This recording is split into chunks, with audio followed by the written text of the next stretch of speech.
একবার ভেবে দেখেছেন আমরা যে কেক খাই তার পেছনের ইতিহাস কতটা মজাদার? আর 26 নভেম্বর ন্যাশনাল কেক ডে। চলুন আজ চমৎকার ব্যাপারটা নিয়ে একটু আলোচনা করা যাক।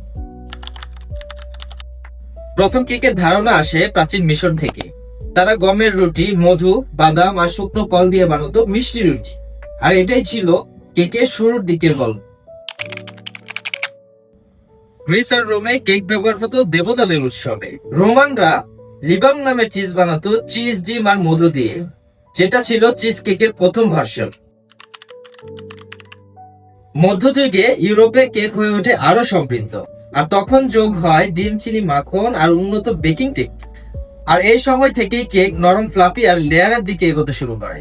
1700 শতকে প্রথম তৈরি হয় আইসিং, মানে চিনি, ডিমের সাদা অংশ আর মাখন। 1800 শতকে জনপ্রিয় হয় লেয়ার কেক, যেখানে ক্রিম ও স্পঞ্জের বহু লেয়ার থাকে।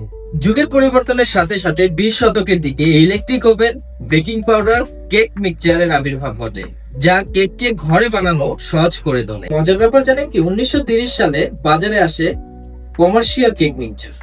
আজকের দিনে কেক হলো সায়েন্স, আর্ট আর fusion. Red velvet, chocolate lava, tiramisu, জাপানি সুফলে সহ সবই কেকের বিবর্তনের অংশ। এত কথা শুনলেন কেকের যুগে যুগে বিবর্তনের কথা। এখন চলুন কিছু ফান ফ্যাক্ট আপনাদের সামনে তুলে ধরি। সর্বপ্রথম জন্মদিনের কেক এসেছে জার্মানি থেকে। বিশ্বের সবচেয়ে দামি কেকের দাম ছিল 75 কোটি টাকা। আর ফেব্রুয়ারিতে সবচেয়ে বেশি চকলেট কেক বিক্রি হয় ভ্যালেন্টাইন্স এর জন্য। এত লম্বা ইতিহাস পেরিয়ে আজ 26 নভেম্বর আমরা উদযাপন করি ন্যাশনাল কেক ডে। আজকে নিজের পছন্দের কেক দিয়ে একটু মিষ্টি সময় কাটাতে ভুলবেন। আর আপনার পছন্দের কেক কোনটা নিচে কমেন্ট করে জানাবেন।